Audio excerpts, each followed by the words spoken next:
Thank you so much, Mr. Chairman. And to be clear, I'm not going to ask any questions of this witness because this witness has revealed that she has no intentions of answering questions. But instead, I'm going to ask some very basic questions really quickly of my colleague, Becca Balint, if she will answer right or wrong, raping children. Wrong. Right or wrong, killing random citizens.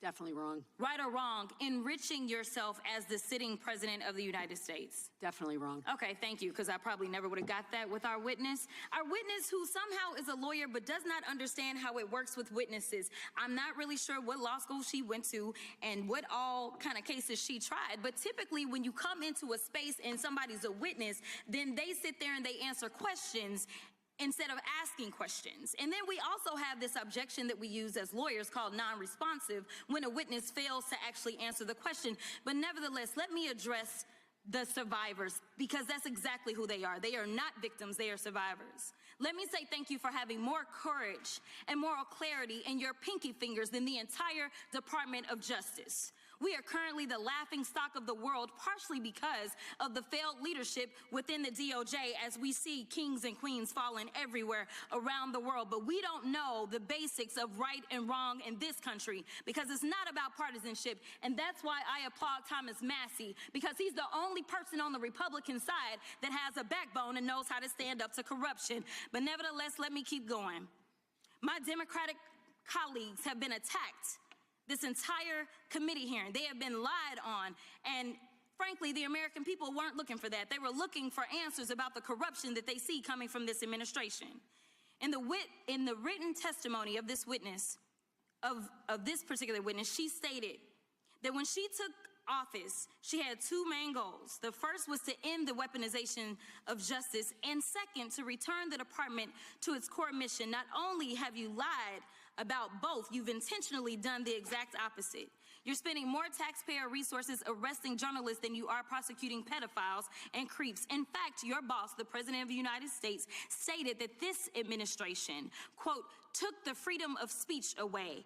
And at your direction, DOJ has arrested Don Lemon and Georgia Fort. And I might add that y'all actually had a judge that rejected y'all for trying to arrest Don Lemon before, just like the grand jury rejected y'all as it relates to Senator Kelly, just like a grand jury rejected y'all as it relates to Senator Slotkin, just like the case against Tish James was dismissed and the case against Mr. Comey was dismissed. I completely don't get how it is that you're sitting at the top of DOJ, because you don't seem to be good at your job.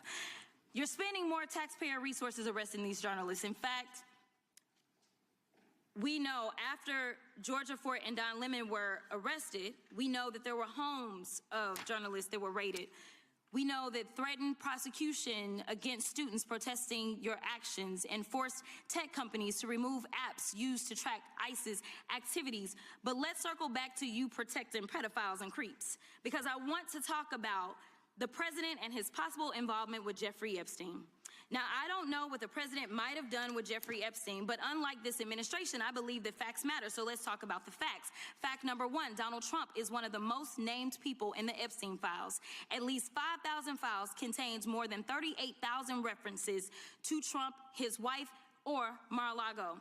Fact number two, Jeffrey Epstein and Ghislaine Maxwell made young girls available to Trump on multiple occasions. For example, according to this file, Ghislaine Maxwell presented a young girl to President Trump who spent more than 20 minutes apparently flirting with her.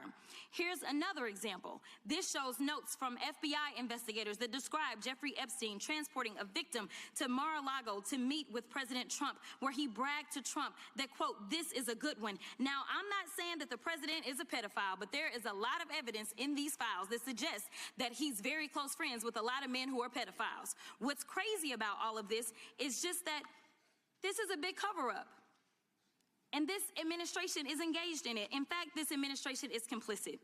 But there are numerous others, like how the DOJ is attempting to obstruct justice in the investigation of the rogue agents who have murdered American citizens, or how the DOJ seized voter data from Fulton County in an attempt to steal the 2026 midterm elections, or how federal agents have Tom Homan on tape accepting a bribe and your agency killed the investigation, or how your agency is ready to give the president a $230 million payday, which is unconstitutional. The Constitution is clear. The president shall not receive any payment except his salary while in office. The fact fact of the matter is that you will be remembered as one of the worst attorney generals in history. An attorney general who has prioritized obstruction over justice, corruption over the law, fealty to the president over loyalty to the Constitution. And Mr. Chairman, I will yield. Gentlelady yields. Gentleman from Missouri is recognized. Excuse me, gentleman from Kansas, the Attorney General, former Attorney General, Mr. Schmidt is recognized. Thank you, Mr. Chairman, and General Bondi, thanks for being here. Did you have anything you wanted to say before we talk? I do. Thank you, Congressman. Thank you, my friend, for many years. I find it interesting that she didn't even want to try, Congresswoman Crockett, to ask any questions because she certainly did not condemn her leader, Hakeem Jeffries, for taking money from Jeffrey Epstein after Epstein was convicted. And I will be brief to give you your time, Congressman. This is what she didn't want to talk about. Texas, from Cuba, convicted, homicide, arson, weapon offense. Convicted. You know, So what we Estrada, talking about? Convict some of these convicted, perpetrators that homicide. rape these women that are Chairman, sitting time behind you time that belongs you to the refuse gentleman to even from acknowledge Kansas. they are here. Time belongs to the Texas. gentleman from Kansas. Mr. Chairman, could I have a few seconds You back bet, to make you up bet. for the yelling? Thank you. General, Thank did you have you, anything Congress. further to say? Texas, convicted of homicide. Cecil Joseph, from Dominican Republic. Texas, convicted for kidnapping, rape. Khalid Khan, from Afghanistan. That's why they want to talk about Epstein and not what's happening in their own states. What you just watched was not normal oversight. That was a public dismantling attempt. Jasmine Crockett didn't waste time trying to extract answers because she clearly believed none were coming. Instead, she framed the entire hearing around basic moral clarity. And that was intentional. When you reduce everything down to right versus wrong, it becomes very uncomfortable for someone who has been accused of dodging accountability. Then she pivoted back to Epstein and the president's documented mentions in the files. And here's where the tension exploded. She didn't say conviction. She didn't claim proof beyond doubt. What she did was point to the volume of references, the documented notes from investigators, and the repeated associations. And she argued that those facts alone demand serious scrutiny. And instead of directly addressing those specifics, Bondi redirected the conversation toward crimes committed by undocumented immigrants in different states. That pivot is what has people talking.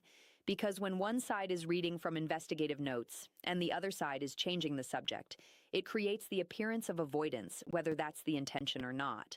Crockett also accused the DOJ of prioritizing journalists and political battles over aggressively pursuing powerful individuals connected to Epstein. That's a heavy accusation. And again, instead of walking through a detailed rebuttal point by point, Bondi framed the questioning as partisan and deflected toward broader law enforcement talking points. This is why viewers are reacting so strongly. It's not about Trump. It's not just about Epstein. It's about whether the Department of Justice looks independent or looks protective. When an attorney general appears more energized defending the president than explaining investigative decisions, critics interpret that as loyalty over neutrality. And when she says there's no evidence of criminal wrongdoing, but members of Congress are holding up witness statements and FBI references, the public sees contradiction, even if legally those terms mean something very specific inside prosecutorial standards.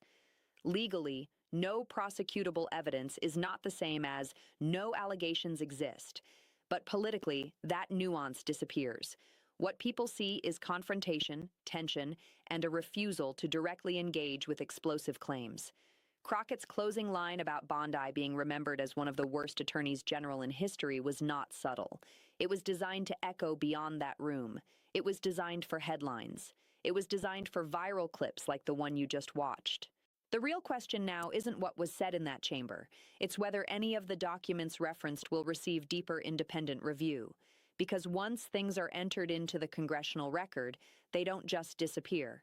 And whether you're left, right, independent, or politically exhausted, one thing is clear.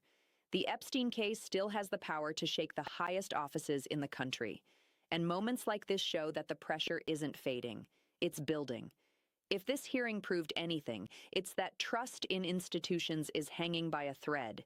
And every time officials appear to deflect instead of clarify, that thread gets thinner.